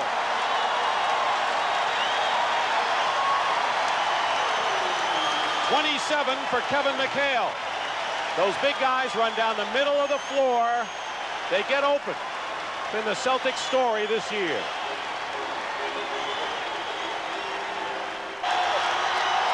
You're going to see Danny Ainge make a very intuitive play to Kevin McHale. He's going to make it look like a shot to get the defense to relax, and just lays it out there as nice as can be for Kevin McHale. What a key pass at a key point in the ball game. Next Saturday, 3:30 Eastern, and a doubleheader Sunday starting at 1 o'clock. CBS will bring you the playoffs. Kevin McHale, the latest hero. And the Chicago Bulls have talked things over. 116 to 113, 45 seconds to go. Tommy? Well, if it doesn't go to Michael Jordan, I'll be very surprised.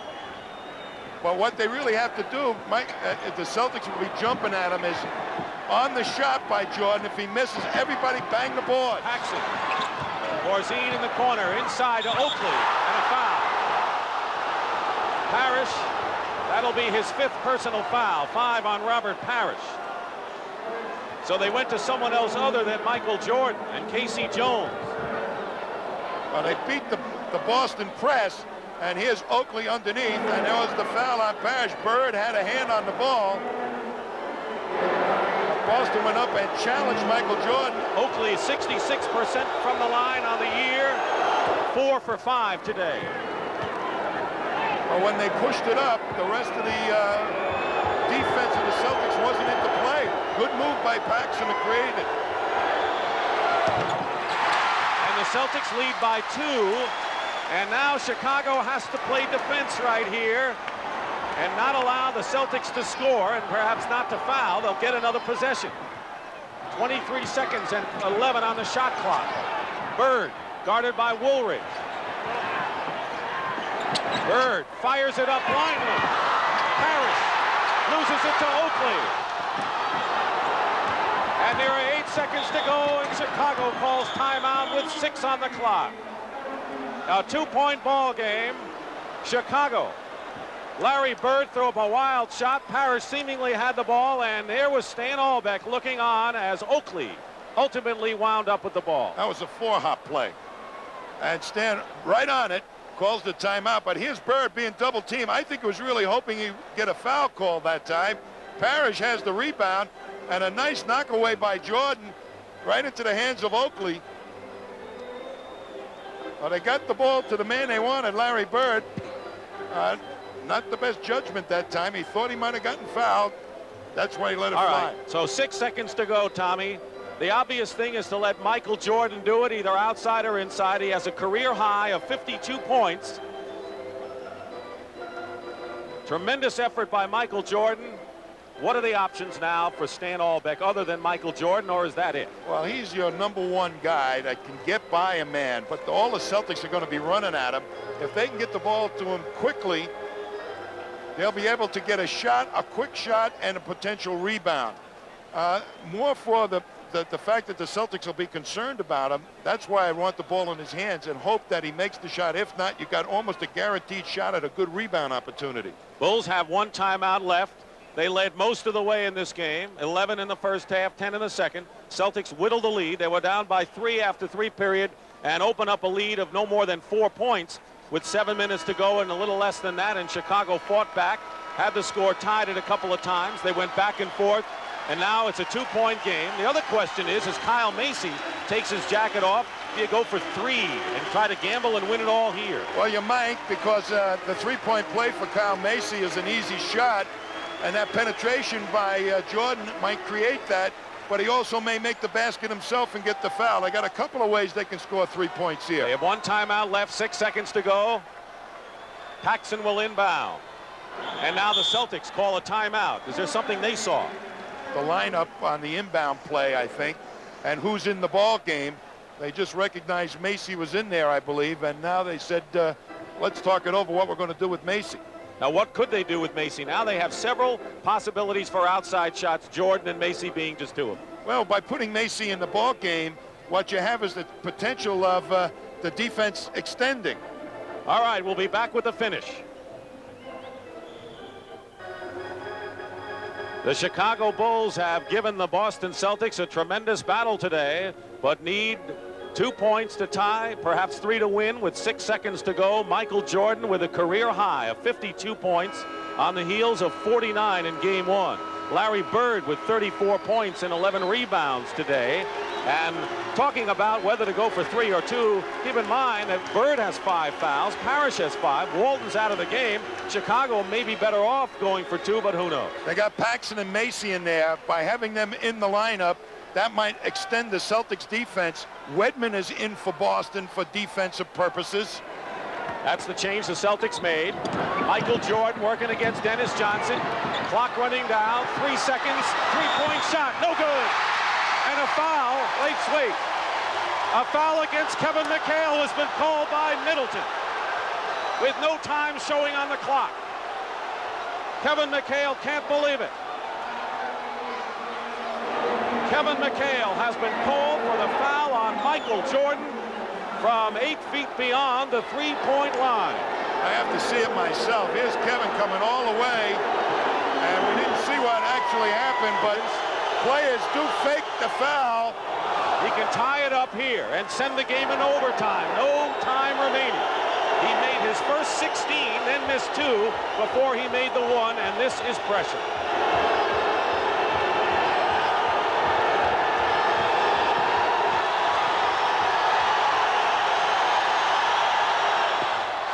Overtime in game 2 of our best-of-5 first-round NBA playoff. And the Chicago Bulls are trying to do what only the Portland Trail Blazers have done so far this year, beat the Celtics in Boston.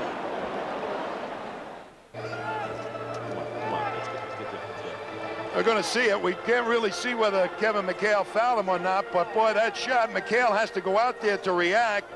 And whether the foul actually took place or not, I couldn't see because I was following the flight of the ball too. So McHale didn't think so. He was telling Larry Bird that when he went by, Jordan stuck out his arm and knocked himself down, but Stan Olbeck sees it the other way, of course. Sam Vincent had a bird's eye low view of all this, but that's an ant's view. The thing is that everyone was looking at the ball with the exception of the official. One official was checking the ball. The other one was out there. Now, if you want to know whether the officials were in position to call it, the answer is yes. Ed Middleton was no more than 5 feet from Michael Jordan when he took the shot. In any event, we're going to overtime.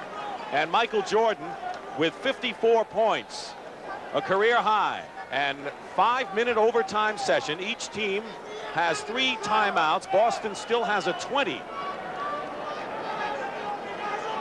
He'll jump center with Woolridge jumping against Parrish. On the 4th foul, the team will get into the bonus. And the foul trouble situation becomes major now, as we have a slew of players with 5. Celtics control. Their biggest lead was 4. Biggest lead for the Bulls was 11 in the first half. McHale against Corzine, doubled with Jordan. Loses the ball. Recovers it. Bird. Ainge. And Corzine holds on for the rebound. As that double team again, they had trouble finding the open man. Kevin McHale normally is able to find and locate that open man. Jordan's 54 points ties John Havlicek for the 4th best individual single game effort in playoff history. Long range, Jordan hits it, 56 for Jordan, and that ties the Chicago Bulls all-time leader, Bob Love, who had 56 in a game. And the Bulls lead by 2. That kind of answers your question about whether it's tied or not. You don't start hitting outside shots like that at the tail end of a ball game if you're tied. I think he was used wisely in the offense in the early part of the game by Stan Olbeck. Pick and roll, Harris. Rebound by Oakley. And Chicago, with a little more than a minute gone by, with a 2-point lead and content to walk it up floor. 1-0 Celtics lead in the best-of-5. Philadelphia, Washington are tied 1-1 in their best-of-5 series. That pick and roll is working beautifully for the Bulls. Woolridge over Ainge, short. McHale clears, and the Celtics looking to tie it up. Bird, Ainge. That's what they didn't do most of the game, Tommy, run the floor. It takes willpower to create tempo, to push it at the defense. They've been playing at the rhythm of the Bulls all afternoon long. Ainge 20 points in the ball game. Bird leads with 34. Jordan is 56. 10 on the clock. Woolridge going in strong. No basket. They call him for the offensive foul. And that'll be 5 on Orlando Woolridge. So Woolridge and Oakley have 5 fouls for Chicago. Bird, Parrish, Dennis Johnson, and Danny Ainge all with 5 for the Celtics. And they're all on the floor. Bird. Trying to feed inside. It's still Celtic ball with 2:55 on the clock.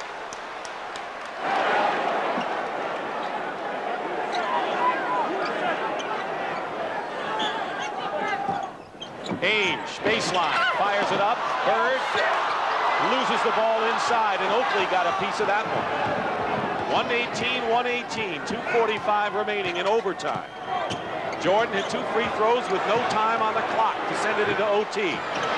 Throws up a wild shot here. Celtics trying to take the lead, 2-on-1. Parrish is fouled by Paxson. So this is where we are. Game 2, and the drama is not over yet here at the Garden. Philadelphia and Washington are 1-1. The Nets and Milwaukee play later, with the Milwaukee Bucks leading 1-0 in their best of 5, and Atlanta will take a 2-0 lead to Detroit this week in their series. The Celtics right now on that defense were trying to disrupt the rhythm of the Bulls offense by doubling people, taking the ball out of the hands of the people the Bulls want to have the ball. Michael Jordan, Woolridge, and it's creating a little confusion for the Bulls. They're not going to get the good shots, it looks like, but Boston has to convert. 1-point lead for the Bulls. Jordan and Johnson fighting for the loose ball. You want to talk about macho pride for offense and defense right there. And the Bulls will have it with 17 seconds on the clock, leading by 1. Check that. The Celtics lead 119-118. Free throw by Parrish, the difference right now. Woolridge going up strong, and it's Chicago now, 120-119. Sit back and watch this one. They're taking shots at each other. Haymakers. This crowd is quiet. Parrish lost it to Corzine, and under 2 minutes to go, Chicago with a 1-point lead and the ball. This is a team that lost 52 games this year. The worst record of any team in the playoffs. Celtics with the best record in the league, 67-15. They're this close. 3 on the shot clock. Jordan, basket, good, and a foul. And a big basket for the Chicago Bulls. And Jordan could give them a 4-point lead. 58 for Michael Jordan. Why isn't he tired right now? Well, 2 things, I think. 1, he missed a great portion of the season. He doesn't have the normal fatigue. And 2, they used him very wisely in the offense in the first part of the game. Dennis Johnson has, let's see, fouled out of the ball game, and Jerry Seasting has come in. He fouls out with 15 points.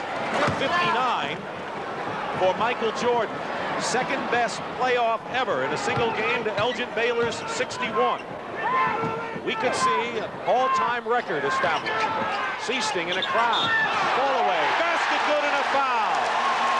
Jerry Seasting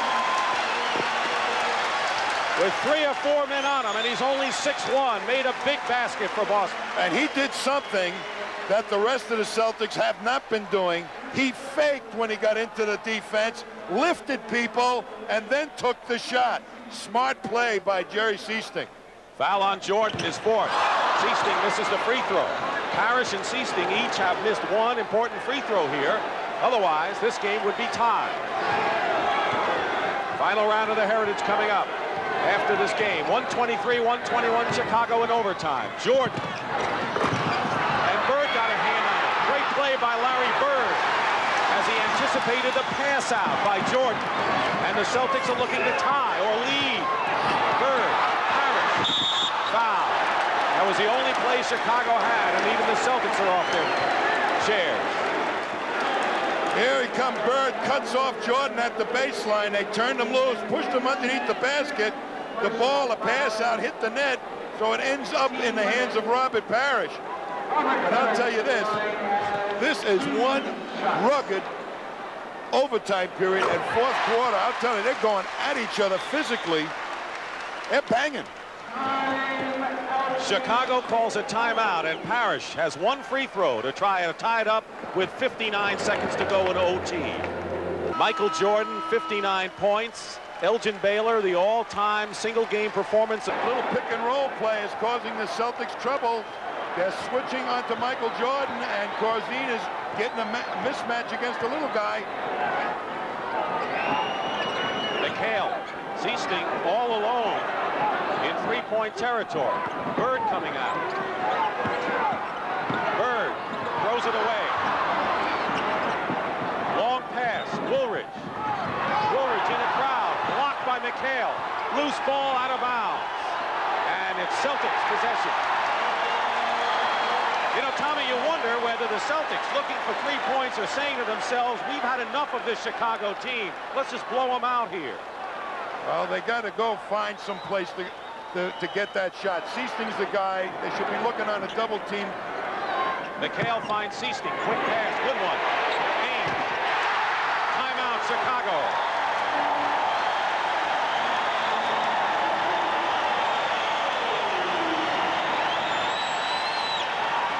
It matches the biggest lead of the game for the Boston Celtics, with just under 2 minutes remaining in second overtime. -8 through 11. Chip Beck is just one back at 7. Greg Norman and Fuzzy Zeller at 5. Jay Haas at 4. And Raymond Floyd, who's made the move today, has moved to -3. Here's Maltby at 11. His 412-yard par 4. He was short of the green in 2 after hitting the trees. And look at this. That would have been a spectacular birdie if he makes that one. Would have been unbelievable only. As it is, I don't think you could call it a spectacular par, but it certainly is a good one after he banked it off the tree. So Maltby, with this short putt, retains the lead. The defending champion, Bernhard Langer, at the same hole, number 11. This was a par putt. He was all over the lot. Look at this. Crash. What a par that is. Lovely day at Harbor Town. The weather conditions have been ideal all week. Wind has picked up just a bit, but it should be a spectacular finish. Now, this is Pat Summerall, CBS Sports. Let's go back to Boston Garden. We're back here, 1:59 to go, 131-127. The noise, too much for this young tyke. But he'll take it. This is the excitement of the game. So now it's 131-127. Chicago has the ball, and keep in mind that man Michael Jordan, who has 59 points, has missed his last 4 shots. Well, he finally might be getting tired. No. You don't think so? No, I'm kidding. He should have been tired an hour and a half ago.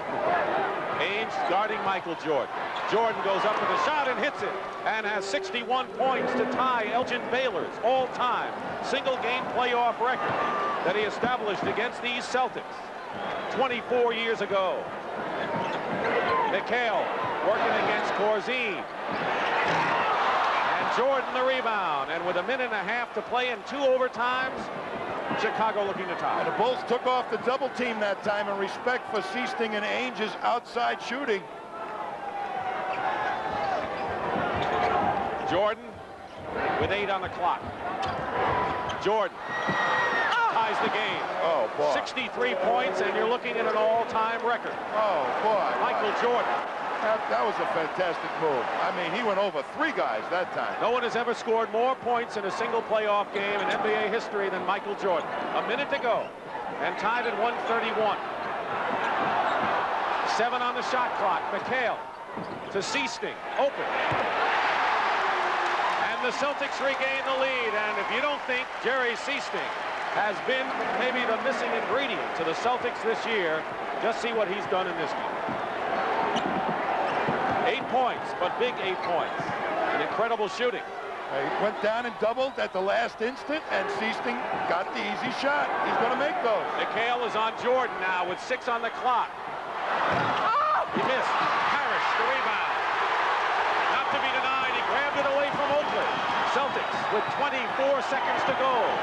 And 17 on the shot clock. Lead by 2, and this is a critical possession. How many times have we said that? 10 on the clock. Bird pick and roll parry.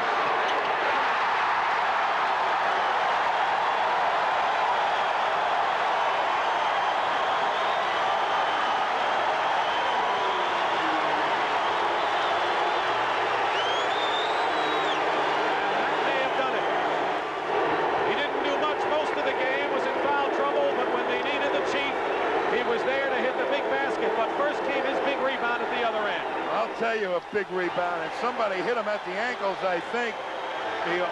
Great timing, and as Oakley going down, getting his foot trapped, got it up the court. A little pick and roll. He goes strong to the hoop and just straight up with it. That's pressure basketball, making the big ones when they count. They got 9 seconds remaining to the Bulls and 1 timeout, and they need 2 possessions, really. A 3-pointer, and they need a possession again. I was very impressed with the real confidence of Jerry Seasting at key points. It's going to give Casey Jones, if he hasn't already got a world of confidence in Seasting, to use them in real key situations down the stretch. He might end up in the playoffs being the designated double team breaker when the Celtics really try to exploit that inside game. They'll go to Chicago to play what the Bulls hope, if they do not come back and win this one, 2 games at Chicago Stadium. It's a best of 5. The Celtics are 9 seconds away from taking a 2-0 lead, but they won't escape out of here without the fight of their lives, especially on their home turf, where they have lost only 1 time all year. Washington and Philadelphia are tied 1-1 in their series. Atlanta has a 2-0 lead over Detroit, and Milwaukee will try to take a 2-0 lead over the Nets later tonight. Next weekend, we'll be with you Saturday, 3:30 Eastern, and then a doubleheader Sunday, beginning at 1 o'clock Eastern, as the NBA playoffs on CBS continue. You know, the other surprise is that Danny Ainge has not fouled out with Michael Jordan handling that ball. Bird so didn't much. foul out either. Well, I'm saying Ainge played very smart defense. He knew he had to stay in this game. Especially with Dennis Johnson fouling out. 9 seconds to go. Chicago needs a quick basket, a foul. Hope the Celtics miss if they don't get a steal.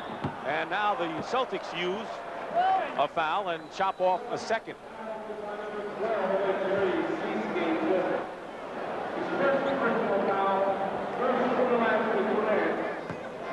Next foul will result in the bonus, so they had 1 foul to give in the overtime. Paxson looking inbound. Woolridge, 6 seconds. Woolridge for 3, way short, throws up an air ball, and the Celtics will have it with 4 seconds to go. And a hard-fought victory for the Boston Celtics to take a 2-0 lead over Chicago in their best of 5. Our Miller Lite most valuable player of the game is Michael Jordan, with an all-time record 63 points in a single playoff game. Coming up, final round action from the Heritage. So for Tom Heinsohn and Pat O'Brien, Dick Stockton saying so long from Boston Garden. The final score, the Celtics 135, the Bulls 131. The NBA on CBS has been a presentation of CBS Sports.